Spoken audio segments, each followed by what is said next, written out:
আপনি হয়তো জানেন কয়েকদিন আগে ইন্ডিয়ান বিখ্যাত মডেল শেফালি জরিওয়ালা মর্মান্তিকভাবে মৃত্যুবরণ করেন। কিন্তু কিভাবে? ঘটনাটা ঘটে একদম অপ্রত্যাশিতভাবে। শেফালি জরিওয়ালা, যে কাঁটা লাগা গানে নেচে রাতারাতি বিখ্যাত হয়ে গিয়েছিলেন, সেদিন ছিল তার বাড়িতে সত্যনারায়ণ পূজা। তিনি উপোস ছিলেন, মানে পেট একদম খালি।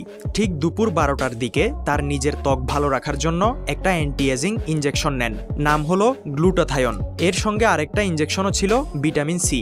ইনজেকশন নেওয়ার কিছু সময় পরেই তার স্বামী পরাগ তাদের পোষা কুকুরটাকে নিয়ে বের হয়ে যান হাঁটতে। কিন্তু কিছুক্ষণের মধ্যেই বাড়ির কাজের লোক ফোন করে জানায় শেফালি দিদি পড়ে গেছেন। পরাগ দৌড়ে ফিরে আসেন, দেখেন শেফালি মেঝেতে পড়ে আছেন, খুবই দুর্বল অবস্থায়, চোখ বন্ধ আর পুরো শরীর নিস্তেজ। তড়িঘড়ি করে তাকে হাসপাতালে নিয়ে যাওয়া হয়, কিন্তু তখন অনেক দেরি হয়ে গিয়েছিল।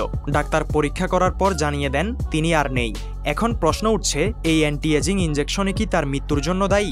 বিশেষজ্ঞদের মতে খালি পেটে গ্লুটাথায়ন নিলে রক্তচাপ হঠাৎ খুব কমে যেতে পারে। আর যেহেতু ইনজেকশনটা দুপুরে নেওয়া হয়েছিল, তাহলে এত রাতে সমস্যা দেখা দেওয়ার কোনো কারণ নেই, যদি না ইনজেকশনের কারণে তার হৃৎপিণ্ড হঠাৎ করে পাম্প করা বন্ধ করে দেয়। এখনও মৃত্যুর চূড়ান্ত কারণ স্পষ্ট নয়, তবে প্রাথমিক অনুমান বলছে খালি পেটে ইনজেকশনই হতে পারে এই মর্মান্তিক ঘটনার মূল কারণ। পুরো ঘটনা এখনও ফরেনসিক রিপোর্টের অপেক্ষায়। তবে প্রশ্ন থেকেই যাচ্ছে, একটা অ্যান্টি এজিং ইনজেকশন কি সত্যি প্রাণ নিতে পারে?